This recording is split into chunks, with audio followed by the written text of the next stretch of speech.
Vamos conversar agora com o professor de Relações Internacionais da FAAP, Carlos Gustavo Poggio. Professor, muito obrigada, seja muito bem-vindo aqui à CNN. Queria começar justamente tratando desse anúncio do chanceler alemão Olaf Scholz, dizendo que a Alemanha pode se livrar a qualquer momento, pelo menos num futuro próximo, da dependência do petróleo da Rússia. A gente sabe que a Europa depende do petróleo da Rússia e a Alemanha é a que mais depende, especialmente do gás.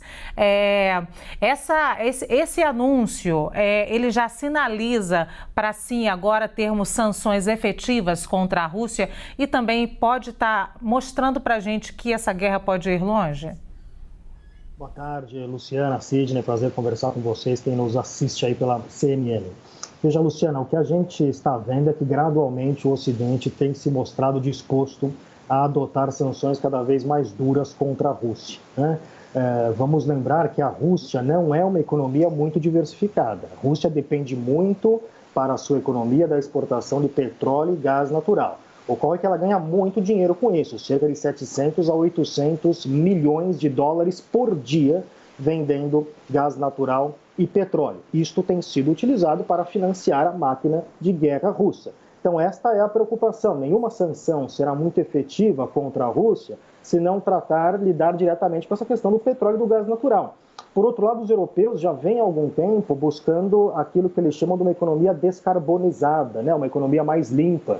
Então, isso vem ao encontro deste objetivo europeu em buscar economias mais limpas. Agora, ao passo que a Rússia é muito dependente da venda de petróleo e não tem muitas alternativas do ponto de vista do seu comércio exterior, a Europa, ainda que seja muito dependente, alguns países em específico, como a Alemanha, a Itália, os países do Báltico que fazem fronteira com a Rússia, a Polônia, esses países mais próximos da Rússia,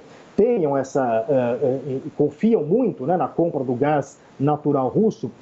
Há alternativas, né? Há alternativas energéticas. Elas podem ser mais caras, elas podem demorar um pouco mais para se construir uma infraestrutura, mas é possível buscar alternativas. A Alemanha, se não comprar gás natural da Rússia, compra de outro lugar. A Rússia, se não vender gás natural para a Europa, sobra muito pouco mercado para ela. Ela vai vender muito mais para a China, pode vender para outros países, mas para isso depende a construção de toda uma infraestrutura. Gás natural não é algo que você consegue exportar assim facilmente. Então a gente tem visto esse esforço muito grande que, repito, é de longo prazo, né? Me parece que definitivamente os europeus tomaram a decisão política de se separar economicamente da Rússia. Isto vai tomar um tempo, mas parece que é algo inevitável. Professor, do ponto de vista da estratégia militar, os militares vão falar estratégia, né? Eles muitas vezes, aparentemente, deixam crer que é um confronto entre as partes, mas ele é pensado, ataca-se num lugar para depois ter uma ação mais forte em outro. O senhor acha que nesse momento, a exemplo que já aconteceu semanas atrás, agora haverá uma frente junto ao leste? O senhor acha que é essa a estratégia, ou a estratégia da Rússia nesse momento para tomar o leste como um todo? Olha, Sidney, uma coisa que está clara nessa campanha da Rússia, e parece haver um certo consenso entre estrategistas militares, é que a estratégia que a Rússia está utilizando agora não é a estratégia originalmente planejada para a invasão da Ucrânia. A gente tem visto uma readequação da estratégia militar russa. Eles tinham a expectativa de vencer esta guerra em 6 dias, e nós estamos há 6 semanas de guerra e sem nenhuma perspectiva de vitória clara da Rússia. Claramente, eles já desistiram do objetivo de tomar Kiev.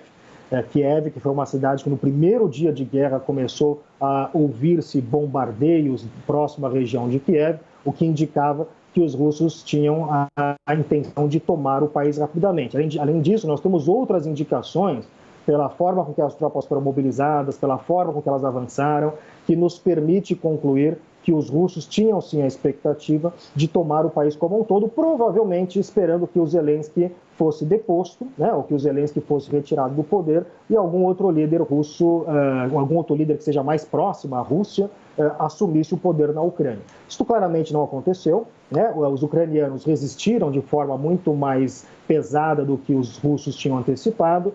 Os equipamentos russos e toda a questão de logística militar dos russos mostrou-se bastante inadequado, e os russos acabaram tendo que recorrer a muitos bombardeios aéreos, que é aquilo que eles sabem fazer muito bem. Fizeram na Chechênia, fizeram na Síria, em Alepo principalmente, estão fazendo agora na Ucrânia.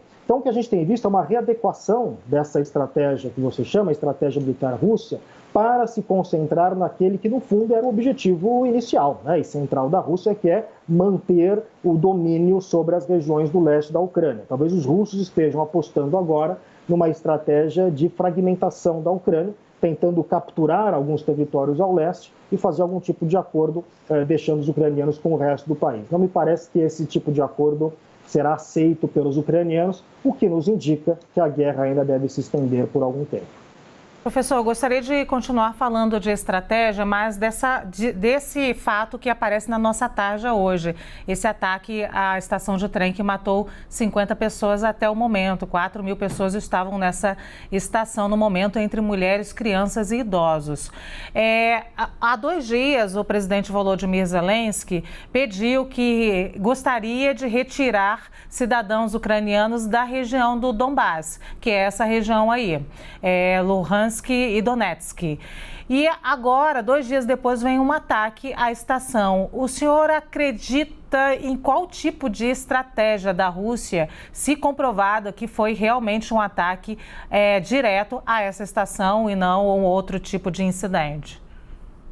Luciana, eu não descarto a possibilidade de uma série desses ataques que nós estamos vendo não serem uma decisão do alto comando militar russo. É possível que seja, mas é possível que não seja, ou seja, é possível que sejam ações tomadas por estratos menores da hierarquia militar russa, sem grande contato com o alto comando, o que indicaria uma dificuldade dos russos em manter o controle sobre as suas tropas. Isso parece que está acontecendo. Por outro lado, é muito difícil a gente acreditar na narrativa russa que sempre que acontece uma barbaridade dessas, e este ataque foi uma barbaridade, isso era uma estação de trem que estava sendo utilizada para evacuar civis, não era um alvo militar, né? E a gente está assistindo diversos alvos que não são militares sendo atacados pelos russos. E quando isso é exposto, o que os russos falam? Foi provocação, foram os próprios ucranianos. Ora, seria um caso único na história. Daqui a pouco os russos vão dizer que eles nunca atacaram a Ucrânia, que são os ucranianos que estão se auto-atacando. Quer dizer, é uma coisa absolutamente grotesca da gente acreditar, né?